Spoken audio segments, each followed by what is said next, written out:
সমগ্ৰ ব্যৱস্থাটোৰ প্ৰতি এটা অশনি সংকেত নমাই আহিছে। এই কথাটোৱে এটা ভয়াৱহ পৰিৱেশ সৃষ্টি কৰিব খুজিছে অসমৰ মুখ্যমন্ত্ৰীয়ে।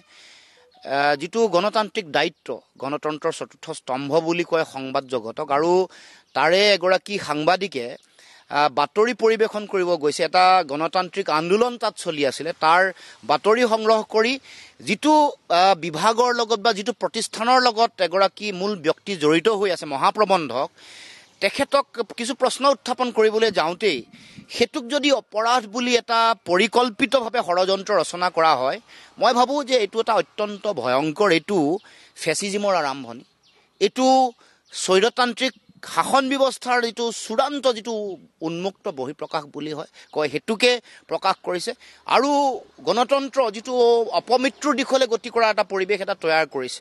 কাৰণ আমাৰ মূল গণতান্ত্ৰিক ঐতিহ্য পৰম্পৰাত মূল বিষয়টোৱে প্ৰশ্ন কৰা, সাংবাদিকে প্ৰশ্ন কৰা, জনতাই প্ৰশ্ন কৰা, অন্যায় হ'লে অন্যায়ৰ বিৰুদ্ধে মাত মাতা, প্ৰশ্ন উত্থাপন কৰা যে এই বিষয়টো কিয় হৈছে, বেআইনীভাৱে কিয় হৈছে, এইটো সংবিধানৰ পৰিপন্থী কাম কিয় হৈছে, এই কথা বতৰাবোৰক যদি এই ধৰণৰ এটা আক্ৰোশৰ দৃষ্টিভংগীৰে লয়, এই কথা বতৰাবোৰক যদি তেওঁলোকৰ ৰাজনৈতিক যিটো যাত্ৰা নিৰ্বাচনৰ বৈতৰণি পাৰ হোৱাত হেঙাৰ বুলি ভাবি তেওঁলোকে যদি আক্ৰোশমূলকভাৱে তেওঁলোকে যদি আক্ৰমণৰ লক্ষ্য কৰি লয়, এইটো মই ভাবোঁ যে শুভ লক্ষণ নহয়, ভয়াৱহ দিনৰ আৰম্ভণি হৈছে।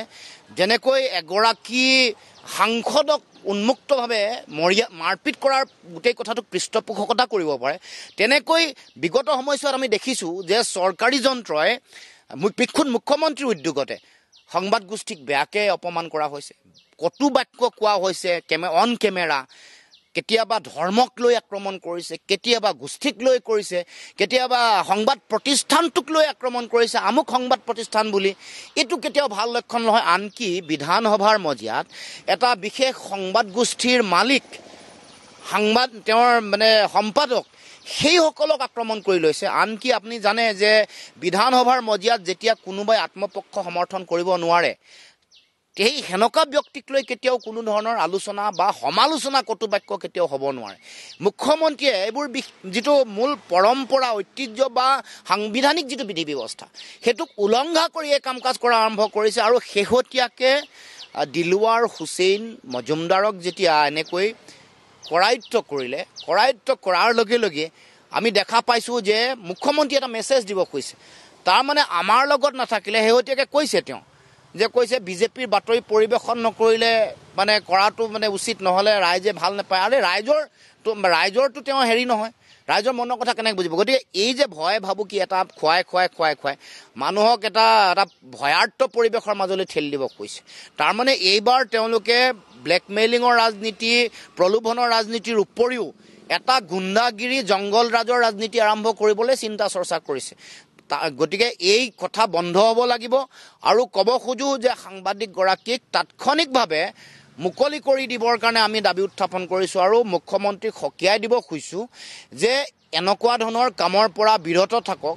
দেশৰ সংবিধান সংকটত পেলোৱা, দেশৰ গণতান্ত্ৰিক ঐতিহ্য পৰম্পৰা সংকটত ঠেলি দি জংগল ৰাজ সৃষ্টি কৰা, ফেচিজিমৰ আৰম্ভণি কৰা যিবোৰ কথা বতৰা, এইবোৰৰ পৰা মুখ্যমন্ত্ৰী বিৰত থাকক, তাৰ কাৰণে আমি সকীয়াই দিছোঁ। আৰু শেহতীয়াকৈ সমগ্ৰ ডিজাইনটো কি লয় যে গোটেই প্ৰক্ৰিয়াটোত কাৰোবাৰ কোনোবা জনগোষ্ঠী বা জনজাতি বিদ্বেষী এটা সজাই দিব খোজা হৈছে। শেহতীয়াকৈ যোৱাকালিও মিছা অভিযোগ দি যিখন FIR তেওঁলোকে বনাইছে, এখন কোনোবা বড়ো মানুহৰ নাম লৈ বা বড়ো জাতিসত্তাটোক আক্ৰমণ কৰা বুলি তেওঁলোকে এনে দেখুৱাই দিছে। মানুহগৰাকী বড়োৱে নহয়, শইকীয়া উপাধিৰ কোনো বড়ো মানুহেই নাই, তেওঁ এগৰাকী জনজাতীয় মানুহ হয় সোণোৱাল নহয়, ঠেঙাল মানুহ।